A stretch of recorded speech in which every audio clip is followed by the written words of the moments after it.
आदाब कबूल कीजिए। मैं हूं मोहम्मद सुहेल नोमानी और आप देख रहे हैं एक नज़रिया। दोस्तों, हम अपनी पहली वीडियो ही एक जो डेडिकेट कर रहे हैं वो आम आदमी के नाम कर रहे हैं और हमने एक श्रृंखला शुरू की है, एक सीरीज शुरू की है कि वर्तमान भारत की समस्याएं, दोषी कौन। दरअसल इस श्रृंखला में हम पड़ताल करने की कोशिश करेंगे कि दोषी है कौन, जो स्थितियां हमारे सामने हैं भारतवर्ष में, उस सब के लिए दोषी कौन है। अब बहुत सतही तौर पे देखा जाए तो बहुत सारे लोग, आप कमेंट कर भी सकते हैं नीचे हमारी वीडियो के उस सेक्शन में, आप जाके कमेंट में बताइए कि आपकी नज़र में दोषी है कौन।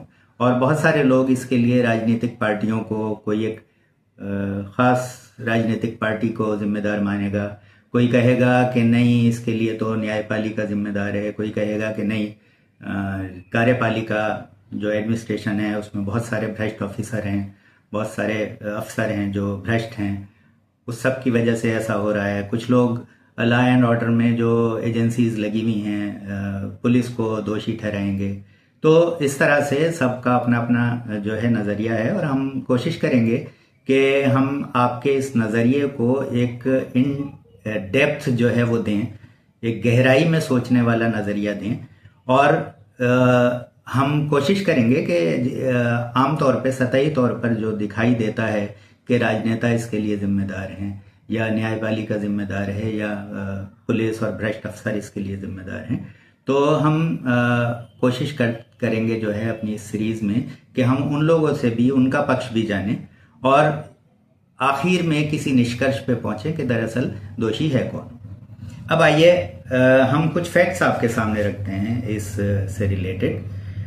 देखिए, 2022 में हमारे प्रधानमंत्री जी ने एक बड़ा इवेंट किया।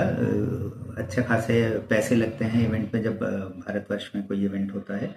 तो इसमें उन्होंने बताया कि हम 75वीं वर्षगांठ मना रहे हैं अपने आज़ादी की, और इसके बाद उन्होंने अमृतकाल घोषित कर दिया। और अभी 2022 से हम 2026 में हैं तकरीबन, यानी आप समझ लीजिए कि हम 80 साल के करीब पहुंच रहे हैं आज़ादी के। लेकिन आज़ाद होने के बाद भी हम इस स्थिति में क्यों हैं, इस सब की पड़ताल हमें करनी होगी कि इस तरह के हालात क्यों हैं। बहुत सारे कहेंगे क्या हालात हैं, हमें खाने को मिल रहा है, सब कुछ है, तो हम उसी के ऊपर बात करेंगे। दरअसल जो हमारी ऑफिशियल वेबसाइट्स हैं उसमें हमें ये पता चलता है कि हमारी जो स्थिति है दुनिया में, हम तकरीबन सरकार ने और कुछ एजेंसीज ने तो ये डिक्लेयर कर दिया था कि हम तीसरी अर्थव्यवस्था हो गए हैं दुनिया की, यानी अमेरिका, चाइना और तीसरे हम। लेकिन बाद में जब उसको क्लियर किया गया तो उसमें ये पता चला कि नहीं, हम तीसरी अर्थव्यवस्था नहीं हैं, हम अमेरिका, चाइना और जर्मनी के बाद चौथी अर्थव्यवस्था हैं। कुछ लोगों ने कहा कि हम जापान के जो अर्थव्यवस्था है हम उसको पछाड़ चुके हैं और हम तीसरे नंबर पर हैं, चौथे नंबर पर हैं। कुछ लोग जो है वो अभी भी तीसरी अर्थव्यवस्था मानते हैं। बहरहाल अभी जो हालात हैं वो ये हैं कि हमारी जो अर्थव्यवस्था है वो 4.1 से लेके 4.5 ट्रिलियन US डॉलर्स की अर्थव्यवस्था है। और इस अर्थव्यवस्था में जो वेल्थ का डिस्ट्रीब्यूशन है, हमें उसको समझने की जरूरत है। इस 4.2 ट्रिलियन US डॉलर्स की जो ये हमारा खजाना है, इसका 65% सिर्फ 10% जनसंख्या के पास है। और चौंकाने वाला आंकड़ा हम देते हैं कि जो 1% जो हमारी टॉप की पॉपुलेशन है, उसके पास इस 4.2 ट्रिलियन डॉलर का तकरीबन 40% हिस्सा उन 1% लोगों के पास है।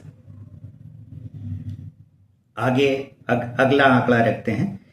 जो नीचे वाला सबसे गरीब तबका है उसका 50% के करीब पॉपुलेशन जो है वो सिर्फ इस 4.2 ट्रिलियन डॉलर्स में से 15% उनके पास, 50% लोगों के पास है।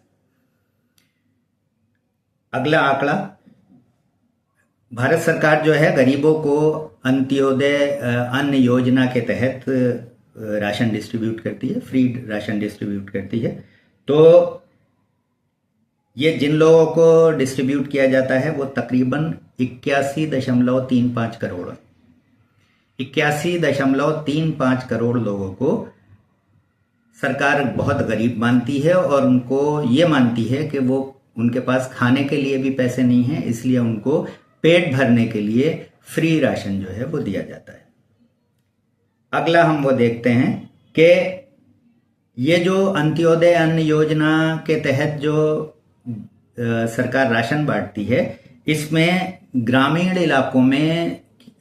इलाकों की जो 75% जनसंख्या है उनको देती है, और शहरी इलाकों में ये तकरीबन 50% लोगों को जो है ये मुफ्त राशन की सुविधा सरकार देती है। अब आप ये सोचिए कि ये अमृतकाल चल रहा है। इस अमृतकाल में जो अमृत पी रहे हैं वो कौन देवता है? ये 1% लोग कौन हैं जिनके पास सारी हिंदुस्तान की दौलत का तकरीबन 40% हिस्सा है, और वो कौन से 10% लोग हैं जिनके पास इस सारी दौलत का 65% हिस्सा है? और दूसरी बात ये कि क्या ये गरीब लोग जिनको 5 किलो का राशन मिलता है, क्या ये लोग राक्षस हैं कि इनके हिस्से में इस दौलत में से 1% भी नहीं आता? यानी 15% 50% के ऊपर डिस्ट्रीब्यूट हो रहा है। तो इन हालात को दरअसल समझने के लिए ही हमने ये चैनल शुरू किया है, और इस सीरीज में हम धीरे धीरे ये पड़ताल करेंगे कि इसका दोषी है कौन। जो अभी वर्तमान सरकार है वो कह देगी कि साहब पहले जो कांग्रेस थी उसने ऐसा किया, कांग्रेस कहेगी नहीं साहब इन्होंने आके बहुत ज़्यादा हालात ख़राब कर दिए। फिर न्यायपालिका इस तरह के डिसीजंस नहीं लेती, उनको भी बहुत सारे लोग दोषी ठहराएंगे। बहुत सारे लोग कहेंगे कि साहब हमारा जो समाज है वो भ्रष्ट है, इस भ्रष्ट समाज की वजह से ऐसा हो रहा है, हमारे अफसर जो हैं भ्रष्ट हैं।